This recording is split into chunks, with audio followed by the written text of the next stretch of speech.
नमस्कार दोस्तों, पीआईसी जम्मू में आप सब लोगों का स्वागत है। दोस्तों, लास्ट वीडियो हमने बात की थी टाइप्स ऑफ अकाउंट्स की, कि अकाउंट जो वो कितने टाइप के होते हैं। तो मैंने आपको बताया था कि अगर हम उसकी ट्रेडिशनल क्लासिफिकेशन करें तो 3 तरह के हमारे अकाउंट बनते हैं, पर्सनल, रियल और नॉमिनल। तो डिटेल में हम ऑलरेडी इसके बारे में डिस्कस कर चुके हैं।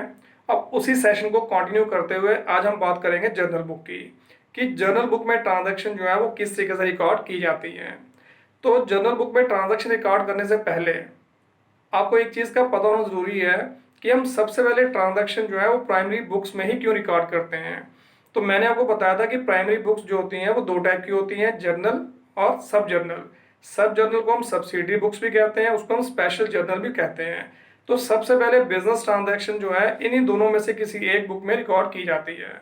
अब क्वेश्चन यहाँ पे ये उठता है यहाँ पे कि सबसे पहले इन्हीं में ट्रांजैक्शन क्यों रिकॉर्ड की जाती है। तो चलिए पहले हम बात करते हैं कि जर्नल बुक में ट्रांजैक्शन जो है सबसे पहले रिकॉर्ड क्यों की जाती है। अब देखिए, आपने देखा होगा कि गली मोहल्ले में जो छोटे छोटे दुकानदार हैं वो अपना रिकॉर्ड कैसे मेंटेन करते हैं। जो भी कस्टमर के साथ वो डील करते हैं या सप्लायर के साथ वो डील करते हैं, उसका रिकॉर्ड रखने के लिए उन्होंने नोटबुक लगाई होती हैं। तो उन्हीं नोटबुक के पेजेस पे यहाँ पे उन्होंने यहाँ पे जो है अपने हर कस्टमर या सप्लायर का नाम लिखा होता है। फॉर एग्जाम्पल, मान लो राम कोई कस्टमर है, तो इस जगह तो उन्होंने राम का रिकॉर्ड मेंटेन किया होगा, एक पेज में राम का नाम लिखा होगा और जो भी उससे रिलेटेड ट्रांजैक्शन है वो उसके नीचे आई होंगी। फॉर एग्जांपल, मान लो हम कहते हैं कि जनवरी 1 को राम ने यहाँ पे जो है कुछ गुड्स हमसे परचेज किए हैं, तो हम यहाँ लिख देते हैं गुड्स सोल्ड, कितने गई 1000 के। 15 जन को राम आया और कुछ कैश में दे गया, लेस कैश रिसीव्ड, कितना 500, बैलेंस कितना रह गया 500।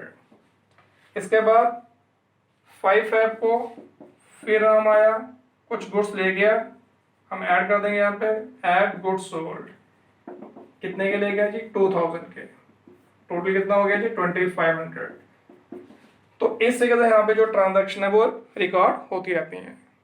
अगर यहाँ पे छोटा मोटा यहाँ पे बिजनेस है, फिर तो यहाँ पे इस तरीके से काम चल जाएगा, तो कोई हमें यहाँ पे जो अकाउंटिंग प्रोसेस को फॉलो करने की जरूरत नहीं पड़ती।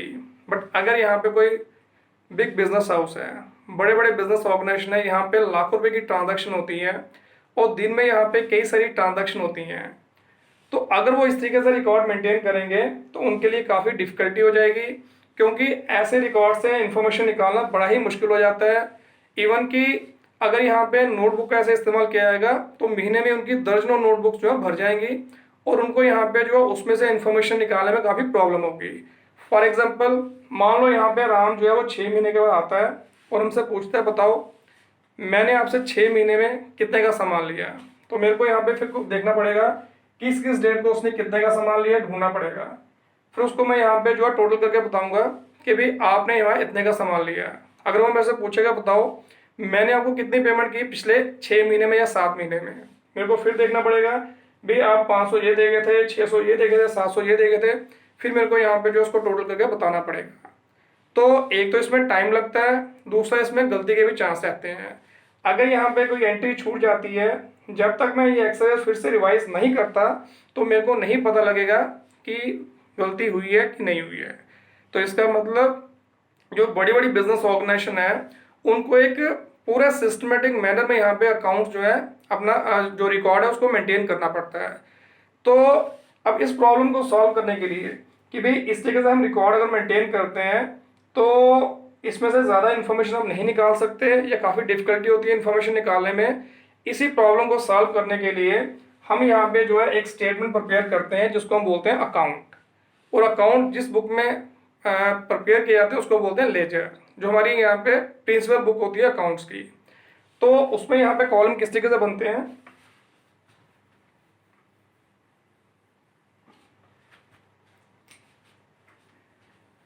इस तरीके से स्टेटमेंट बनती है जिसकी 2 साइडें होती हैं।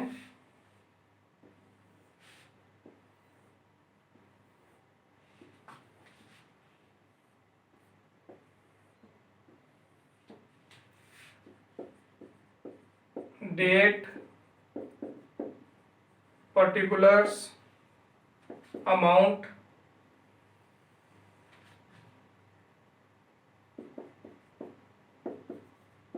डेट, पर्टिकुलर्स, यहाँ पे जर्नल फोलियो कॉलम बनता है, ये अमाउंट।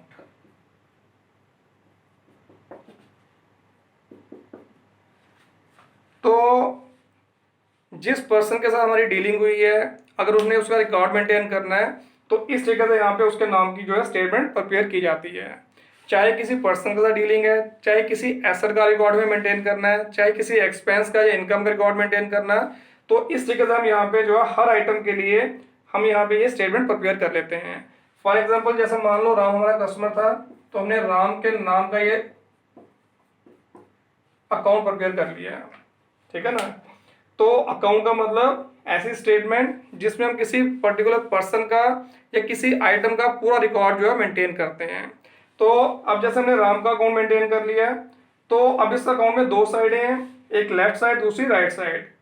तो जो लेफ्ट साइड होती है इसको हम बोलते हैं डेबिट साइड, और जो राइट साइड होती है उसको हम बोलते हैं क्रेडिट साइड। अकाउंटिंग टर्म्स हम यहाँ पे लेफ्ट राइट का इस्तेमाल नहीं करते हैं, यहाँ पे डेबिट और क्रेडिट का इस्तेमाल किया जाता है। तो ये हम डेबिट की बात करते हैं, इसका मतलब अकाउंट की लेफ्ट साइड, क्रेडिट की बात करते हैं अकाउंट की राइट साइड। तो अब जो भी हमारी ट्रांजैक्शन होगी वो हम यहाँ पे जो है इस स्टेटमेंट में, इस अकाउंट में आसानी से रिकॉर्ड कर सकते हैं। राम को जो भी हमने दिया होगा वो हम एक तरफ रिकॉर्ड करेंगे, राम से जो हमने लिया होगा वो एक तरफ रिकॉर्ड करेंगे। यानी कि जो उसको गुड्स सोल्ड किए हैं वो एक तरफ, और जो उससे हमने कैश लिया वो एक तरफ। अब इससे क्या होगा कि इस स्टेटमेंट के जरिए हम आसानी से राम के बारे में सारी इन्फॉर्मेशन जो है वो निकाल सकते हैं। अगर मान लो राम हमसे पूछता है 6 महीने के बाद आके कि बताओ मैंने आपसे कितने के गुड्स परचेज किए, तो हम इस साइड का टोटल करेंगे, उसको बोलेंगे भाई आपने जो है इतने का सामान परचेज किया, कितना कैश मैंने पे किया। हम दूसरे साइड का टोटल करेंगे और उसको बता देंगे कि भाई आपने इतना टोटल कैश पे किया, कितना बैलेंस बचा, इसमें से ये माइनस करके 2 मिनट में उसको बता देंगे भी आपका इतना बैलेंस बचा है। तो इसका मतलब इस स्टेटमेंट के जरिए हमें यहाँ पे जो है सारी इंफॉर्मेशन जो है मिनटों में मिल जाती है, और आसानी से हम यहाँ पे जो है एक एक ट्रांजैक्शन को चेक कर सकते हैं। तो इसलिए यहाँ पे जो है जो भी हम रिकॉर्ड मेंटेन करते हैं इस तरीके से अकाउंट प्रिपेयर करके ही मेंटेन करते हैं, और अकाउंट जिस बुक में बनते हैं उसको हम बोलते हैं लेजर।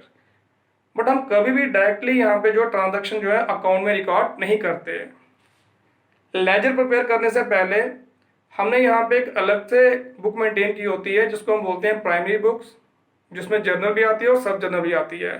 तो पहले ट्रांजैक्शन हम जर्नल या सब जर्नल में डालते हैं, उसके बाद जब टाइम मिलता है, जब भी हमें टाइम मिलता है वहां से ट्रांजैक्शन को उठा के जिस अकाउंट की ट्रांजैक्शन होती है उसमें उसको ट्रांसफर करते रहते हैं। तो जब हम यहाँ पे जर्नल से ट्रांजैक्शन को उठा के लेजर में यहाँ पे ट्रांसफर करते हैं, इसको बोलते हैं पोस्टिंग करना, और इसी प्रोसेस को हम बोलते हैं क्लासिफिकेशन। अब क्वेश्चन ये उठता है कि अगर हमें यहाँ पे जो है अकाउंट्स के जरिए सारी इंफॉर्मेशन मिल जाती है, और मेन यहाँ पे जो है हमारी ट्रांजैक्शन जो है इन्हीं अकाउंट में रिकॉर्ड होती है और यहीं से हम सारी इंफॉर्मेशन कलेक्ट कर पाते हैं, तो फिर हम यहाँ पे जो है जर्नल बुक मेंटेन क्यों करते हैं। अब क्यों ना हम यहाँ पे डायरेक्टली यहाँ पे जो है ट्रांजैक्शन अकाउंट के अंदर रिकॉर्ड नहीं करते हैं, इसके दो कारण हैं। एक तो हर कस्टमर के साथ डील करके फिर उसका बिल प्रिपेयर करके उसके बाद उसकी ट्रांजैक्शन उसके अकाउंट में रिकॉर्ड करने में टाइम लगता है, ये काफ़ी टाइम कंज्यूमिंग प्रोसेस है। दूसरा, अगर हम जल्दबाजी करते हैं तो हो सकता है हम यहाँ पे जो है गलत अकाउंट में यहाँ पे ट्रांजैक्शन को रिकॉर्ड करते हैं, क्योंकि एक ही नाम के यहाँ पे कई लोग हो सकते हैं। हो सकता है कोई राम कुमार है, कोई राम गुप्ता है, कोई राम शर्मा है। तो अगर हम जल्दबाजी करेंगे तो हो सकता है राम गुप्ता की एंट्री हम राम शर्मा के अकाउंट में डाल दें, राम शर्मा की एंट्री हम राम कुमार के बुक में डाल दें। तो इसका मतलब अकाउंट्स के अंदर हम डायरेक्टली ट्रांजैक्शन को रिकॉर्ड करने की कोशिश करेंगे, एक तो हमारा यहाँ पे टाइम वेस्ट होगा और दूसरा यहाँ पे मिस्टेक के चांसेस रहते हैं। इसलिए हम यहाँ पे जो है डायरेक्ट कभी भी यहाँ पे जो है अकाउंट्स के अंदर ट्रांजैक्शन को रिकॉर्ड नहीं करते हैं। इसलिए हमने यहाँ पे अलग से एक बुक मेंटेन की होती है। तो पहले हम ट्रांजैक्शन जो है डेट वाइज उसमें रिकॉर्ड करते हैं, उसके बाद टाइम निकाल के जब भी टाइम मिलता है वहां से ट्रांजैक्शन को उठा के अकाउंट्स के अंदर यहाँ पे जो उनकी पोस्टिंग की जाती है, उनकी ट्रांसफर की जाती है। क्लियर है। तो प्राइमरी बुक्स का बेनिफिट ये रहता है कि एक तो उसमें यहाँ पे ट्रांजैक्शन जो है हम डेट वाइज रिकॉर्ड करते हैं, दूसरा उसमें यहाँ पे जो है हर एंट्री को, हर ट्रांजैक्शन को रिकॉर्ड करने के बाद उसकी एक्सप्लेनेशन दी जाती है, नरेशन के रूप में वहां पे उसको एक्सप्लेन किया जाता है कि ये ट्रांजैक्शन जो है वो किस चीज़ की है। तो नंबर थर्ड, उसमें यहाँ पे गलती भी नहीं होती, ठीक है ना। तो एक तरह से जो प्राइमरी बुक्स है वो हमारी डे बुक होती है।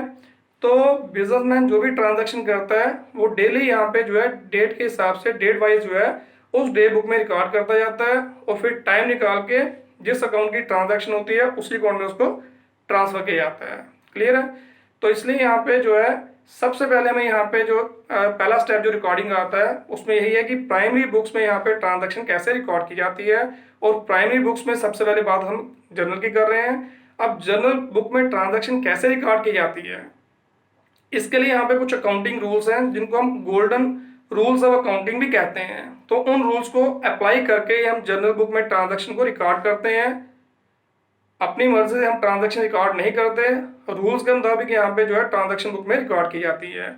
और एक चीज समझने वाली और भी है कि ये जो अकाउंट है इसकी दो साइड हैं। अब कौन सी हमें ट्रांजैक्शन किस साइड डालनी है, डेबिट साइड क्रेडिट साइड, इसका पता कैसे लगेगा। ये अपनी मर्जी से हम यहाँ पे ट्रांजैक्शन डेबिट क्रेडिट में नहीं डालते हैं, इसी के लिए अकाउंटिंग रूल जो है वो अप्लाई करने पड़ते हैं।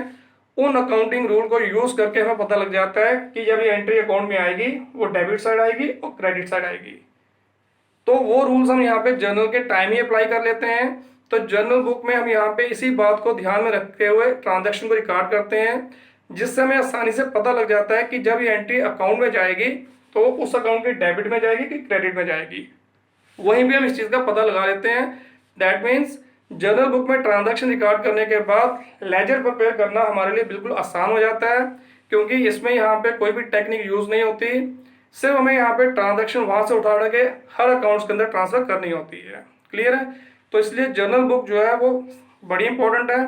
अगर यहाँ पे उसकी प्रॉपर अंडरस्टैंडिंग हो जाती है, रूल्स कैसे अप्लाई किए जाते हैं, कैसे वहां पे डेबिट या क्रेडिट जो है ट्रांजैक्शन को किया जाता है, तो हमारे लिए यहाँ पे जो है आगे का काम बिल्कुल आसान हो जाता है। तो इसलिए सबसे पहले अब हम बात करेंगे जर्नल बुक में ट्रांजैक्शन जो है किस तरीके से रिकॉर्ड की जाती है। तो अभी मैंने आपको बताया कि जर्नल बुक में ट्रांजैक्शन को रिकॉर्ड करने के लिए हम यहाँ पे गोल्डन रूल्स ऑफ अकाउंटिंग का इस्तेमाल करते हैं। अब मैंने आपको बताया था कि ट्रेडिशनल अप्रोच के मुताबिक हमारे 3 तरह के अकाउंट होते हैं। तो वैसे भी जर्नल बुक में ट्रांजैक्शन को रिकॉर्ड करने के लिए हम ट्रेडिशनल अप्रोच भी अप्लाई कर सकते हैं, हम मॉडर्न अप्रोच भी अप्लाई कर सकते हैं। तो पहले हम बात करेंगे ट्रेडिशनल अप्रोच की, कि ट्रेडिशनल अप्रोच अप्लाई करके किस तरीके से ट्रांजैक्शन जो है वो जर्नल बुक में रिकॉर्ड की जाती है। उसके लिए हम यहाँ पे जो अकाउंटिंग रूल्स फॉलो करते हैं वो मैं बोर्ड पे लिखने जा रहा हूं।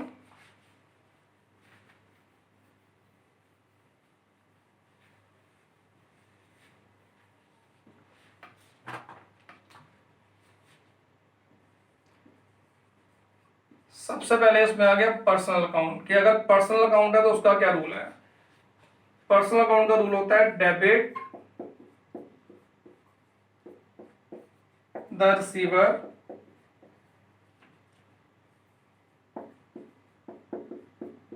Credit the giver.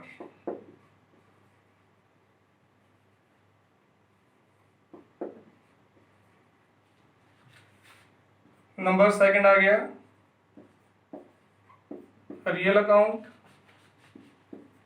इसका रूल हो गया debit what comes in credit what goes out. Number third आ गया नॉमिनल अकाउंट,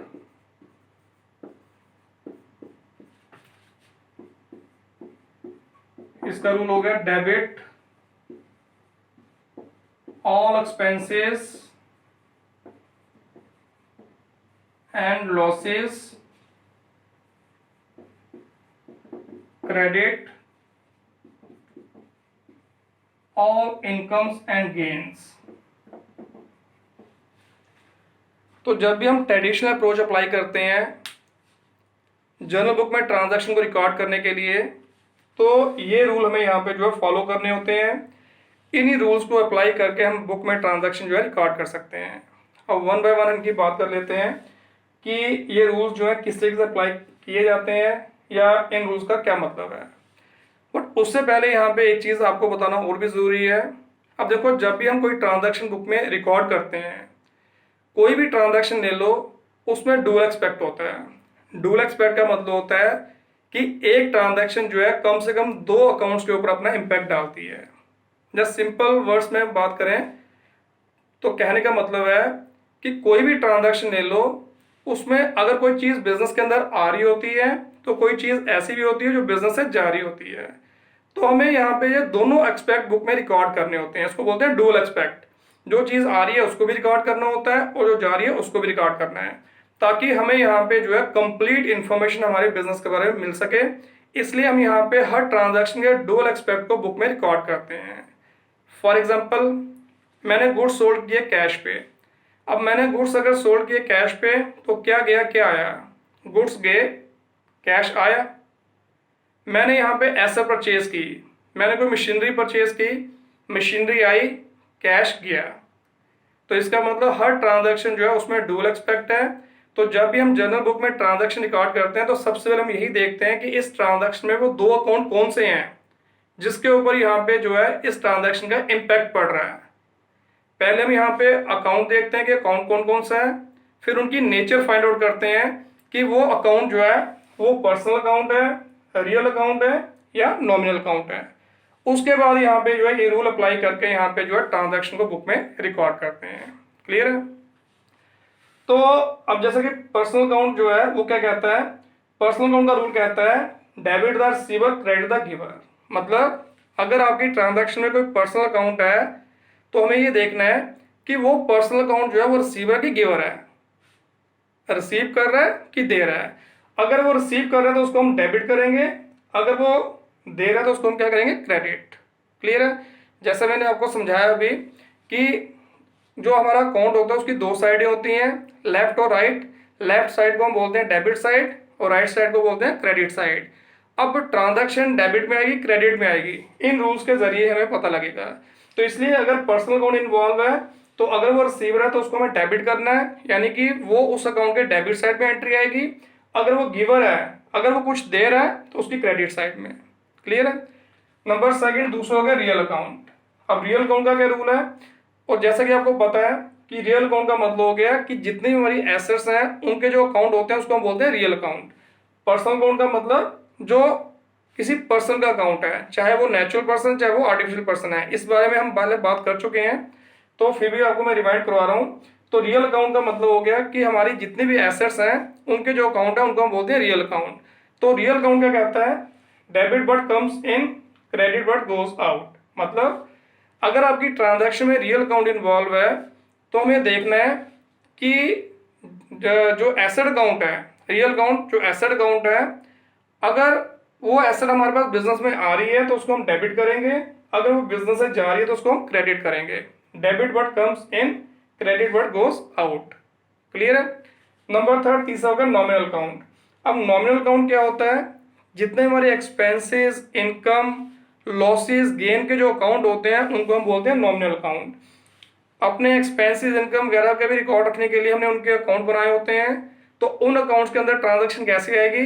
तो नॉमिनल अकाउंट का रूल कहता है debit all expenses and losses, credit all incomes and gains. मतलब जितने भी हमारे एक्सपेंसेस और लॉसेस हैं अगर हम उनका अकाउंट बना रहे हैं उनको हमेशा डेबिट करो, और जितने भी इनकम्स और गेन्स हैं अगर उनका अकाउंट हम बना रहे हैं तो उनके अकाउंट को हमेशा क्रेडिट करो जब जब वो इनकम या गेन हमें होगा।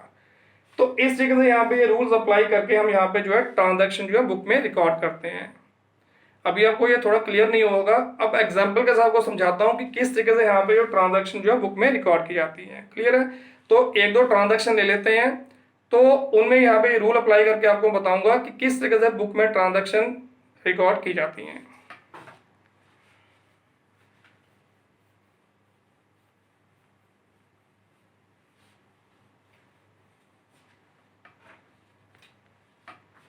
मान लो हमारी पहली ट्रांजैक्शन है कैश पेड टू मोहन,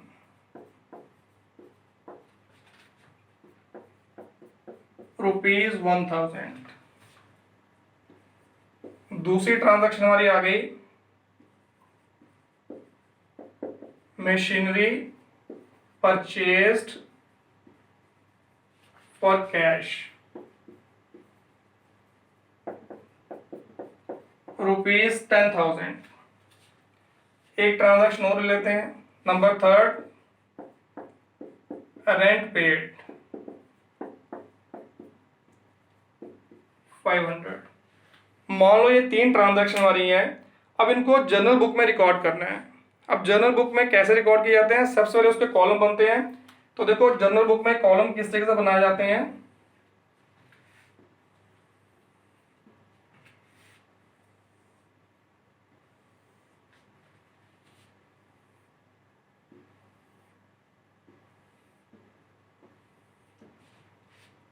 ऊपर हम लिख देते हैं जर्नल एंट्रीज,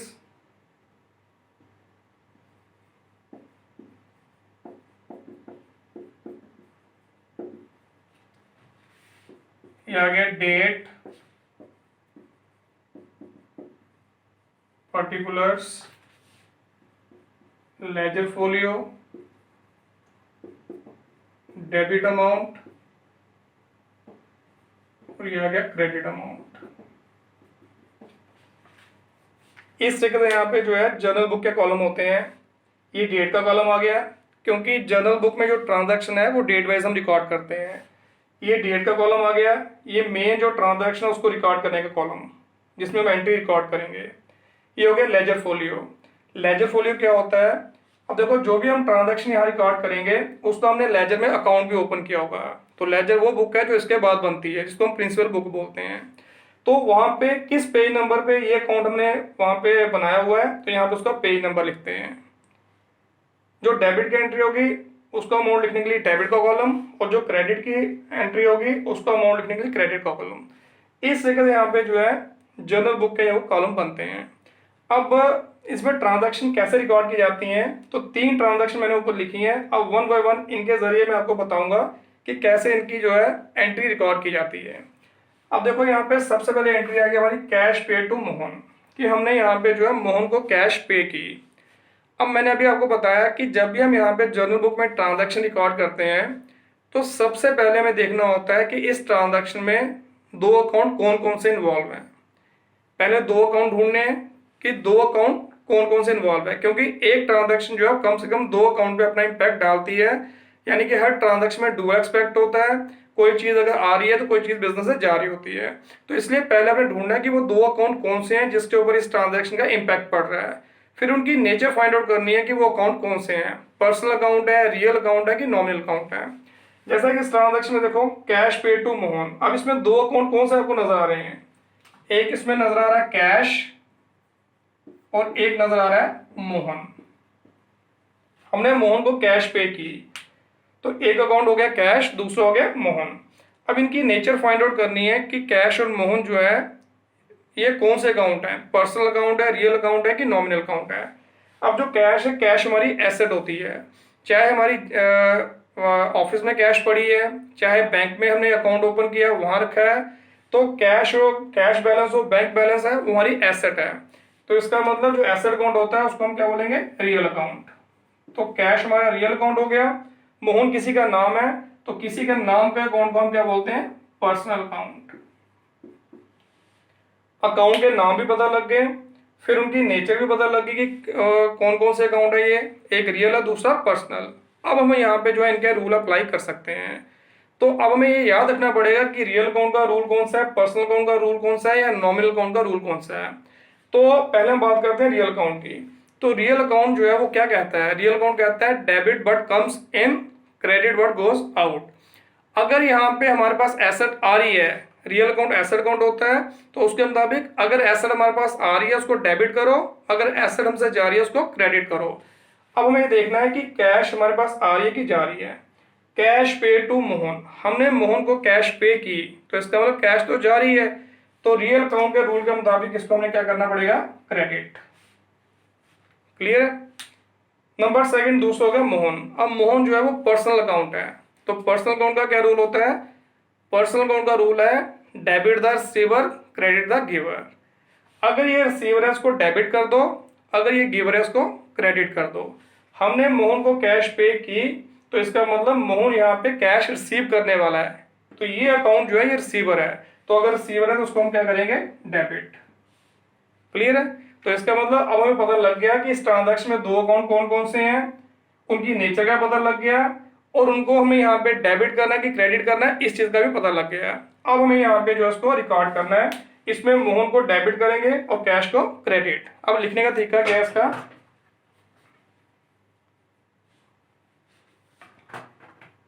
डेट हमारे पास है नहीं, यहाँ पे सीरियल नंबर है, इसलिए डेट की जगह यहाँ पे सीरियल नंबर भी लिख सकते हो।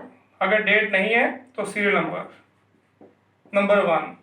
तो हमने मोहन को कैश पे की, तो मोहन को डेबिट किया, कैश को क्रेडिट। अब लिखने का तरीका क्या है, पहले जो हमने एंट्री डेबिट की है, पहले जो अकाउंट में डेबिट किया है पहले वो लिखेंगे, मोहन डीआर।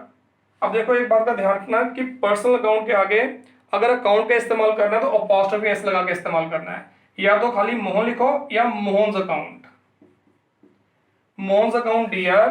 क्योंकि मोहन अकाउंट को हमने डेबिट किया था तो उसको लिखने का तरीका कि मोहन अकाउंट लिख के बीच में डैश डाल के उसके बाद डीआर लिख देना है। उसके जो क्रेडिट की एंट्री है उससे पहले हमें लिखना है टू कैश अकाउंट, इसके आगे क्रेडिट लिखने की जरूरत नहीं है। तो ये अंडरस्टूड है, जब हमने टू लगाया तो अंडरस्टूड है कि ये एंट्री हमने क्रेडिट की होगी। तो इस तरीके से हम यहाँ पे जो है एंट्री रिकॉर्ड करते हैं, पहले डेबिट अकाउंट उसके बाद क्रेडिट वाला अकाउंट। क्रेडिट वाला जो अकाउंट होता है उसके आगे टू लगाते हैं। अब इनका अमाउंट लिखना है, जो डेबिट वाला अकाउंट है उसके सामने डेबिट के कॉलम में, और जो क्रेडिट वाला है उसके सामने क्रेडिट के कॉलम में। क्योंकि ट्रांजैक्शन एक ही है इसलिए अमाउंट यहाँ पे दोनों अकाउंट में सेम होगा। मोहन अकाउंट में डेबिट में 1000 आया और कैश अकाउंट के क्रेडिट में 1000 आया। तो इस तरीके से हमारी ये ट्रांजैक्शन जो है कंप्लीट होती है। साथ में इनकी हमें नरेशन देनी होती है, इनको एक्सप्लेन करना होता है कि ये ट्रांजैक्शन जो है वो किस चीज की है। तो नरेशन हम लिख देते हैं, being cash paid to Mohan. इस तरीके से हमारी यहाँ पे जो है जर्नल बुक में ट्रांजैक्शन जो है वो रिकॉर्ड की जाती है। तो एक एंट्री आ गई कंप्लीट। ऐसे ही बाकी जो ट्रांजैक्शन है वो हमें रिकॉर्ड करनी होती है। तो जितनी भी ट्रांजैक्शन होगी इस तरीके से हम यहाँ पे सीरियल वाइज या डेट वाइज जो है बुक में रिकॉर्ड करते जाते हैं। अब नरेशन जो है, अब देखो प्रैक्टिकल जो है आजकल नरेशन नहीं लिखी जाती, बट एग्जामिनेशन पर्पज के लिए यहाँ पे जो है अभी भी यहाँ पे नरेशन का इस्तेमाल किया जाता है। तो मतलब एग्जाम वगैरह में यहाँ पे जो है नरेशन जो हमें लिखनी पड़ती है। वैसे अगर हम बात करें प्रैक्टिकली तो आजकल यहाँ पे अकाउंटेंट जो है वो नरेशन का इस्तेमाल नहीं करते हैं। क्लियर है। अब दूसरी एंट्री आ गई, machinery purchase for cash. Machinery purchase for cash, हमने कैश में मशीनरी परचेज की। अब देखो इसमें दो अकाउंट कौन से हैं, पहले दो अकाउंट ढूंढने हैं फिर उनकी नेचर ढूंढनी है।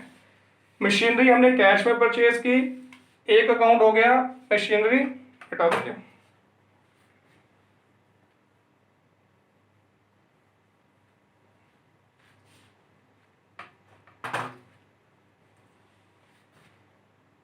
एक अकाउंट हो गया मशीनरी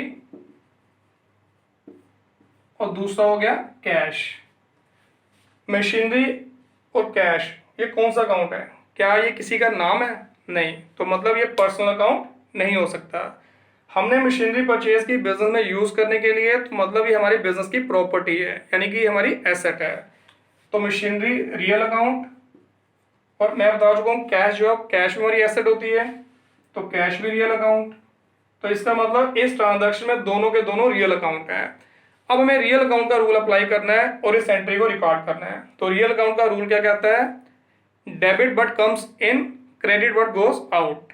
जो आ रहा है उसको डेबिट करो, जा रहा है उसको क्रेडिट करो। हमने मशीनरी परचेज की तो मशीनरी आई, इसको डेबिट किया, कैश गया, कैश को क्या करना है, क्रेडिट। क्लियर है। तो अब इसको रिकॉर्ड करेंगे, तो कैसे रिकॉर्ड करेंगे, सेम मैनर में। पहले जो डेबिट वाली है वो एंट्री, वो account machinery account DR to cash account, amount है 10,000। तो नीचे हम नरेशन इसके लिख देंगे, बीइंग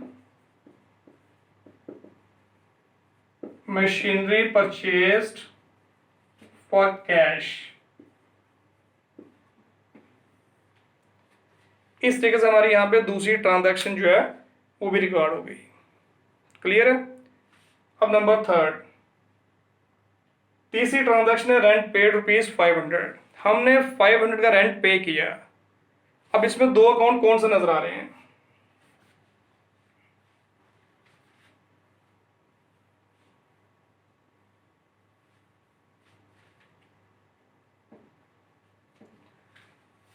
हमने रेंट पे किया, तो रेंट जो है वो हमारा क्या है, एक्सपेंस। एक अकाउंट तो रेंट नजर आ रहा है, अब दूसरा कौन सा है, रेंट पे किया, तो अंडरस्टूड है किस में पे किया होगा, कैश में। चाहे लिखा नहीं लिखा तो अंडरस्टूड है, जब भी हम कोई एक्सपेंस पे करते हैं वो कैश में ही पे किया होगा। तो दूसरा अकाउंट हमारा क्या हो गया, कैश। रेंट हमने पे किया तो हमारा ये एक्सपेंस है, खर्च है कि हमने किसी की बिल्डिंग यूज की तो बदले में हमने यहाँ पे जो है उसका किराया दिया।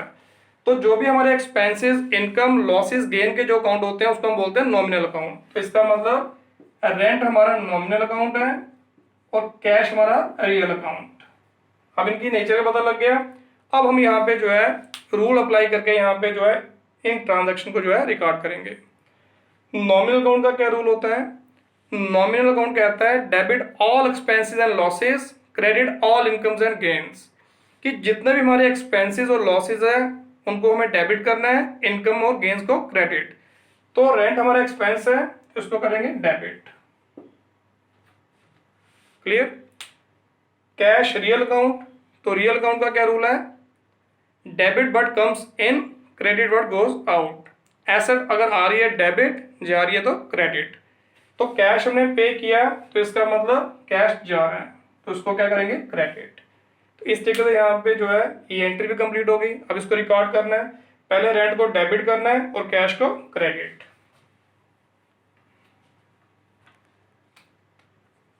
नंबर 3,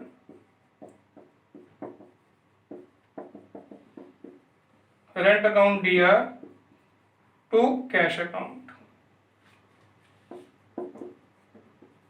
ये आ गया 500 डेबिट के सामने डेबिट का अमाउंट, क्रेडिट के सामने क्रेडिट का अमाउंट। तो नरेशन आ गई बीइंग रेंट पेड। इस तरीके से यहाँ पे ये ट्रांजैक्शन भी हमारी कंप्लीट हुई। तो यही रूल्स अप्लाई करके हमें यहाँ पे जो है पूरी जर्नल बुक जो है वो मेंटेन करनी होती है। तो इन रूल्स की प्रॉपर अंडरस्टैंडिंग के लिए जरूरी है कि आप बार बार यहाँ पे जो है इनकी प्रैक्टिस करो। और एक बार अगर आपको जर्नल एंट्रीज जो है आ गई तो आगे जितने भी चैप्टर्स हैं वो आपके लिए बिल्कुल आसान हो जाएंगे। अब इसी चैप्टर को हम कंटिन्यू करेंगे अगले सेशन में भी। तो अगले सेशन में हम यहाँ पे जो है जर्नल एंट्री से रिलेटेड ही क्वेश्चन लाएंगे। तो 2-3 सेशन जो है हम जर्नल बुक से रिलेटेड ही करेंगे ताकि आपको यहाँ अच्छे तरीके से यहाँ पे जो है इन रूल्स की समझ आए और अच्छे तरीके से आप इनकी प्रैक्टिस कर सको।